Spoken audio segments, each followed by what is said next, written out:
Howdy, everyone. This will be my first attempt at making actually a full YouTube video. As you can see, most of the videos that I have are just shorts right now. The way that I've kind of been doing them is I upload specifically for TikTok and its mobile phone platform, and then I will download that and then post it onto YouTube as shorts. However, due to YouTube's time limitations, I can't do more than uh, 3 minutes at a time as opposed to TikTok's 10-minute video. If I could do 10-minute videos or shorts or whatever, then I'd transpose them over. I guess I could probably just transpose the entire video over. But I did want to change up and to do a full screen record as opposed to just doing a mobile phone, like just a vertical capture. I managed to get more visuals in, and you can see a little bit more of kind of what to do, and I can show you a little bit more information directly from like a Windows machine or my Linux VM if I need to do that. So let's get to it. We're going to talk a little bit about myself.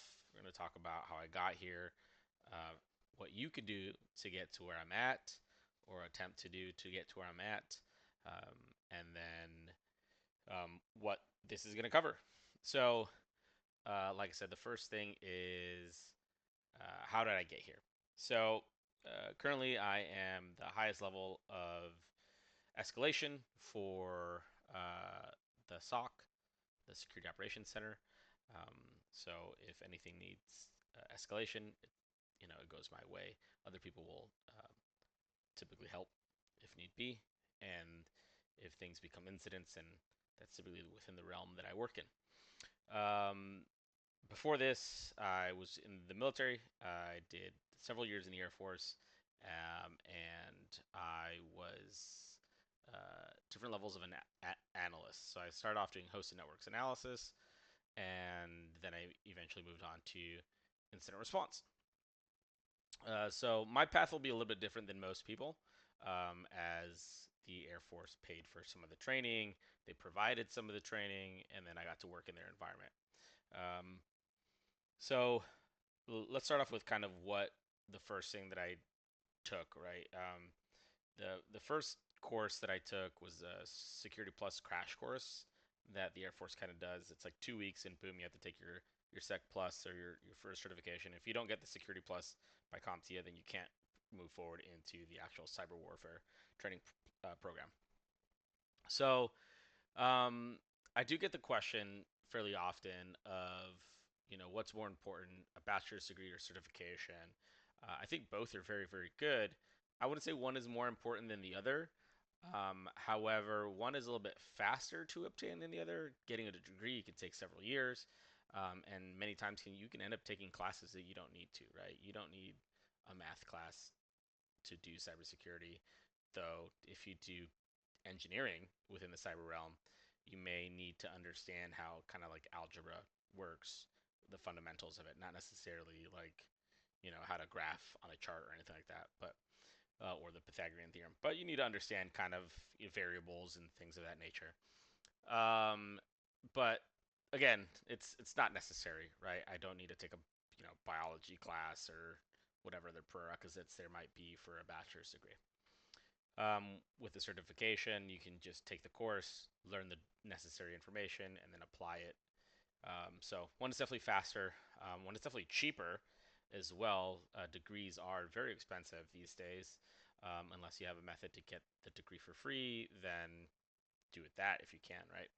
So this Security Plus is kind of the first one that I took, and then here's some of the ones that CompTIA does offer.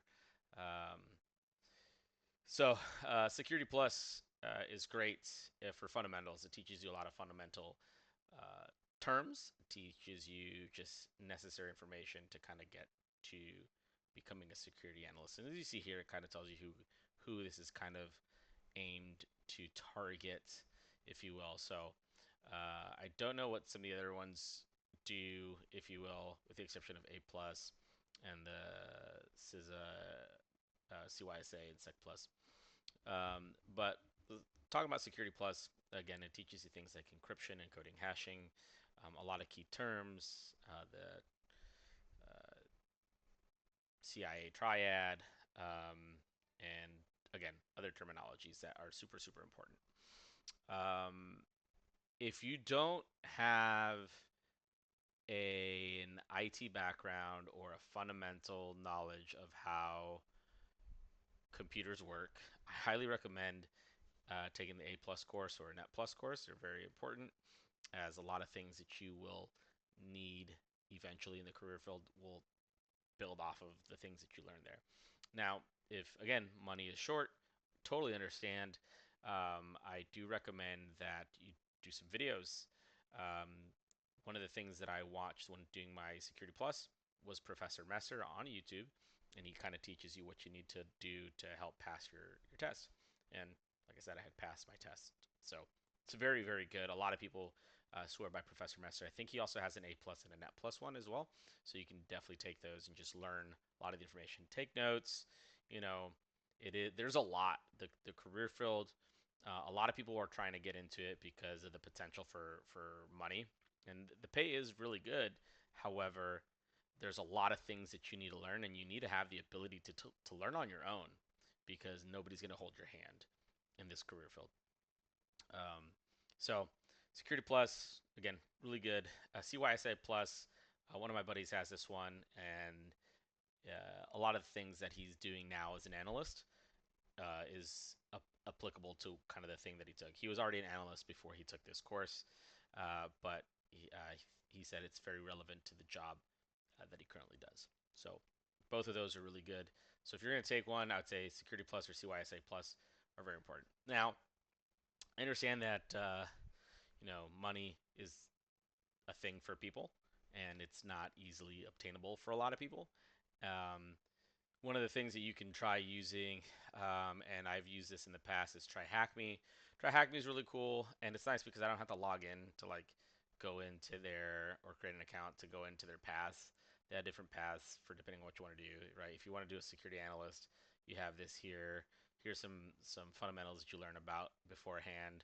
Cybersecurity 101. So there's a lot in here, AWS, that you can take to kind of gear you into where you want to go. I have taken some of these things, so like the SOC level 1 stuff I took years ago. And it's really good. I mean, it teaches you a lot of super important stuff, and you can click on it and learn kind of what's in here. Things that I'm going to be talking about, like the MITRE ATT&CK framework, the cyber kill chain. I may touch on like the pyramid of pain and stuff, but a lot of these things are super super important as an analyst. So I highly recommend something like this. I also understand that in no way, shape, or form am I paid by CompTIA, am I paid by TryHackMe, or any of the certifications that I'm going to mention. Nobody pays me. I've used them, so this is from my personal experience. This one was really good. Like I said, TryHackMe was fantastic. I did try Hack the Box. Only downside of Hack the Box, you do have to kind of log in to see like the courses and stuff. But a lot of the same stuff. You have different paths. You can do skill paths or you can do job role paths. Bug bounty hunter, pen tester, SOC analyst, and so forth. So a lot of the same stuff, similar to TryHackMe. But I don't think I did it that much. I think I tried it once for like a month or two. And again, I'm not nothing against Hack the Box. I just enjoyed TryHackMe, and many of the people that I've talked to that have a TryHackMe account seem to enjoy it as well. They also do this really cool stuff around the holidays, where you can do like a holiday capture the flag, and that's always fun. Unfortunately, I've never completed one.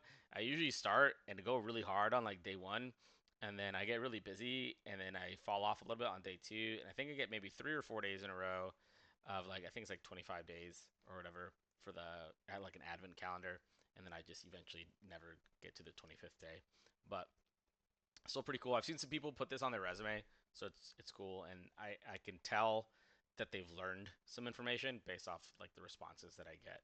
Um, has definitely shown that. So really great stuff here. Um, these are my current active certifications that I have. I did have the Security Plus, like I mentioned before. However, that has since expired. It actually just expired this year, back in June.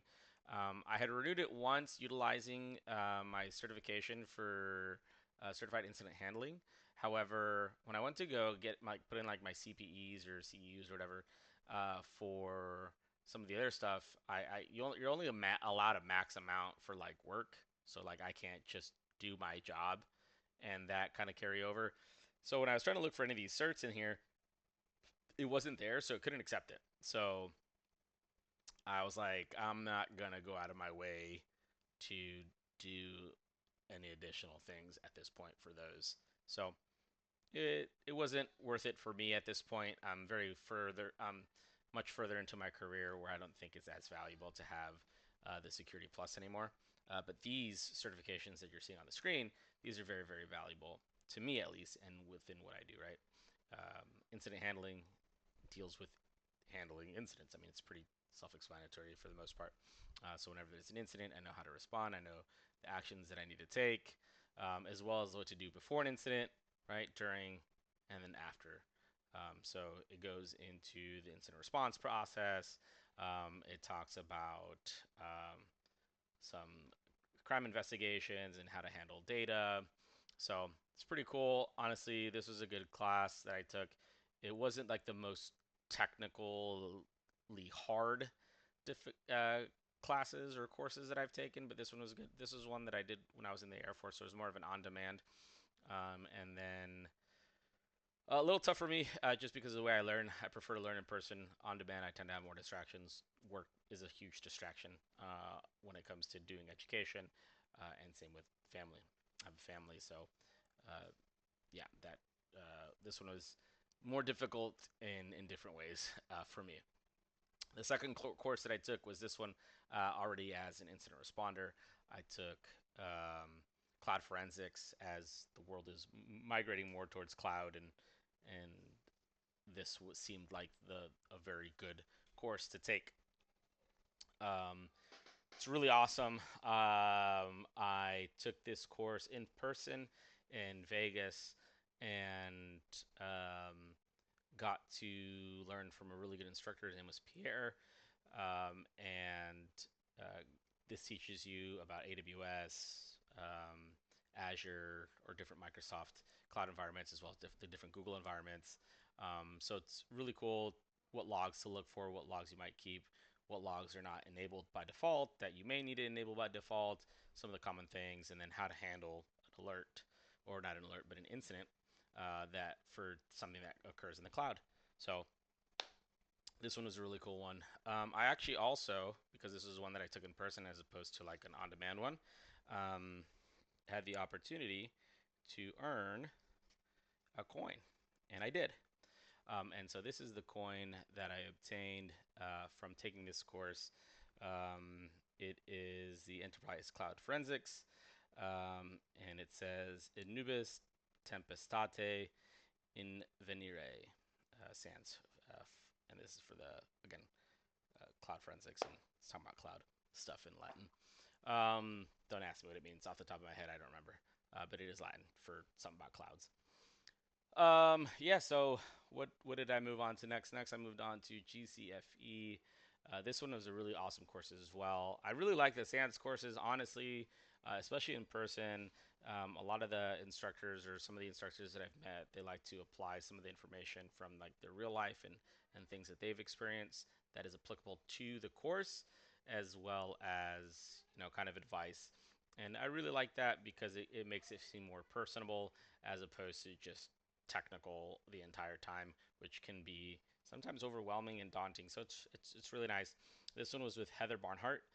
She was fantastic, and for those who know who she is, she's really big in the forensics community, as she does a lot, handles a lot of cybercrime stuff. Honestly, she made me want to jump over from incident response and incident handling to cyber crimes, because of how cool she made it seem. But yeah, this one touches more Windows based, so just strictly on focus on one box, and did some registry forensics. And at the end of it, we got to do this uh, piece where we were doing investigating a crime about somebody running away or with somebody else, and kind of what happened from there. It's really cool. I know that doesn't sound like a crime, but if you take the course, you'll know what I mean. So that one's pretty cool. If you have taken the course, you'll know what I mean. So once again, had an opportunity to earn a coin, and I'm not the type of person who like strives to earn the coin. I think it's a really cool. Like I don't freak out if I don't. But so far, 2 out of 2 for 2 courses I've taken in person. I This one's my favorite just because of the look of the coin is super creepy. And it's like in the shadows we hunt or something like that. But this one's really cool. A little creepy, but my personal favorite coin. Um, and then on the back, lethal forensicator. So again, another really cool coin, super heavy. And then during that time, I brought, or I went and took Net Wars. They had a Net Wars, and for those who do know that, that's another capture the flag environment where you compete against your peers. And this one was really cool because it was based on DEFR, right? And so forensic incident response. Um, so not a lot of red teaming stuff or pen stuff like the net wars that they have in the Vegas one that just passed. That one, honestly, it makes me a little bit nervous because sometimes I don't feel like my offensive skills are as good. Though I do have some personal experience with offensive stuff, a lot of things that I've tested in my own personal VM environment. Um, it's just when you compete with your peers, a lot of times you don't feel like you match up and stuff. But I did also get the coin for this one, so scored the highest points on this one. Um, Again, really really cool. Um, to have the opportunity to take these things and then, um, you know, uh, win something to showcase that I know what I'm talking about. Because many times, man, I feel like I don't know what I'm talking about, but I feel like I've been doing this long enough. So yeah, this is a little bit about myself. So what can you do? Kind of what I've explained already. You can take some of these courses. SANs are a little bit more on the pricey side. I will say it is expensive. For me, the first one got paid for by the Air Force, and then the other ones were paid for by work and military VA stuff. So yeah, it's great, honestly,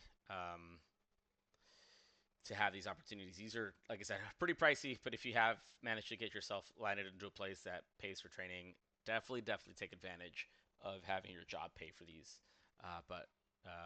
Yeah, so what are we going to be touching on? We're going to be touching on a few different things, right? We're going to be touching on the attack matrix, the MITRE attack matrix, cyber kill chain as well. Like I said, a few different things. Here you'll notice we have, starting on the left, it's a little cut off, but it's fine. It's reconnaissance, and then going through the different phases of the MITRE attack framework.